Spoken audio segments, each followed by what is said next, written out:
Mais ici, je suis sûr que tout le monde s'est posé une question essentielle. Donald Trump a annoncé le blocus du détroit d'Ormuz. Et pourquoi les États-Unis d'Amérique devraient-ils bloquer le détroit d'Ormuz s'il est déjà bloqué par l'Iran? De plus, cela frappera encore plus les pays du Golfe Persique. Quelle est l'idée derrière un tel blocus et qu'est-ce que cela apportera en fin de compte? C'est très intéressant, discutons-en tout de suite. En fait, techniquement, le détroit d'Ormuz n'est pas fermé. L'Iran laisse progressivement passer certains pétroliers en échange d'une taxe pouvant aller jusqu'à 2 millions de dollars par navire.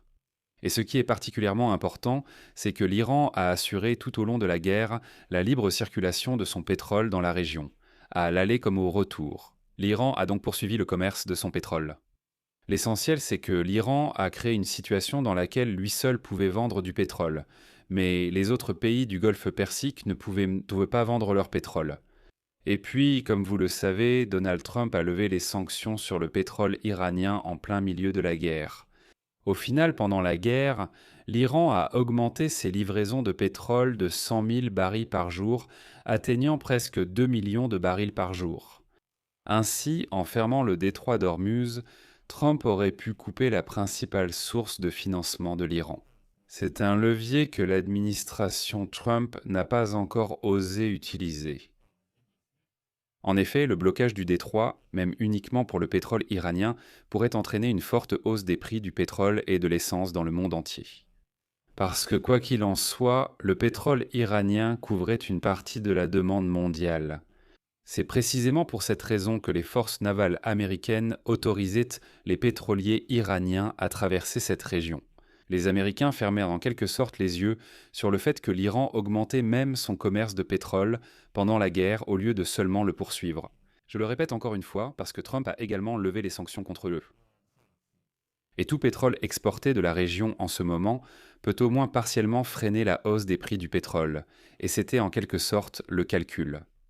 Je rappelle que l'administration Trump a bloqué la vente du pétrole iranien depuis qu'elle s'est retirée de l'accord nucléaire iranien en 2018. La décision de Donald Trump de lever les sanctions contre le pétrole iranien le mois dernier, encore une fois en plein milieu de la guerre, a libéré une quantité assez importante de pétrole. Cela fait 140 millions de barils d'après les données officielles. Et selon les données de l'administration américaine de l'information sur l'énergie, cela suffit à satisfaire la demande mondiale de pétrole pendant environ un jour et demi. J'insiste encore une fois, c'est tout. Mais une telle décision de Donald Trump a eu l'effet inverse. La levée des sanctions a permis à l'Iran de vendre son pétrole, qui était auparavant sous sanction, afin de financer la guerre contre qui? Les États-Unis d'Amérique et leurs alliés. Et l'Iran tirait un bénéfice considérable de ces ventes, en vendant le pétrole avec une prime de plusieurs dollars au-dessus du prix du Brent. Oui, c'est ça la guerre. C'est-à-dire que Donald Trump commence d'abord la guerre, une crise pétrolière éclate. Et pour résoudre au moins partiellement cette crise, qu'est-ce qu'il fait? Il lève les sanctions contre l'adversaire, ce qui n'avait même pas été fait avant la guerre. De plus, comme vous vous en souvenez, Donald Trump a tellement tenté de sauver la situation sur le marché du pétrole qu'il a même levé les sanctions sur le pétrole russe. Et c'est là qu'il y a un moment très dangereux.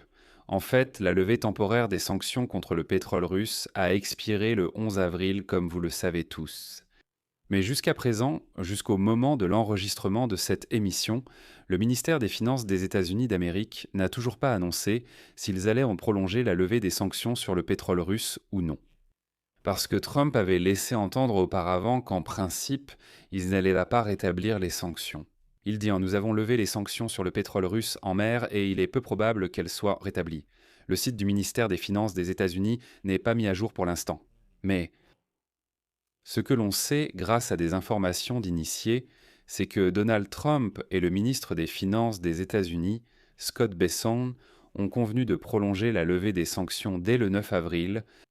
L'administration Trump prend très souvent ce genre de décision, non pas par de grandes annonces du président, mais par une mise à jour technique des licences générales sur le site du ministère des Finances des États-Unis, discrètement. Cela permet d'éviter des critiques inutiles, d'être accusé de complicité avec le Kremlin. Et en général, ce n'est qu'après quelques jours que les journalistes découvrent si la prolongation a eu lieu ou non.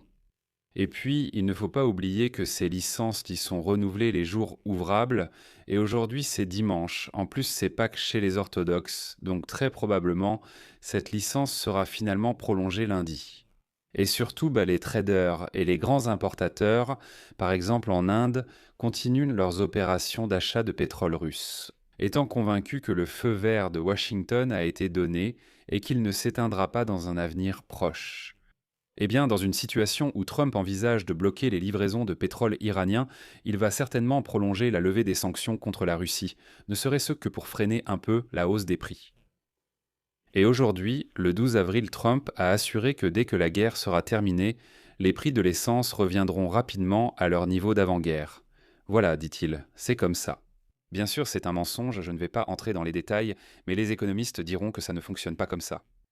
Malheureusement, même lorsque la guerre sera terminée, que le détroit d'Ormuz sera débloqué, etc., il faudra encore une période assez longue pour la reprise. Mais en bloquant le détroit d'Ormuz, Donald Trump risque de faire encore plus augmenter les prix du pétrole et du gaz, afin de maximiser la pression sur l'Iran et d'obtenir la fin de la guerre.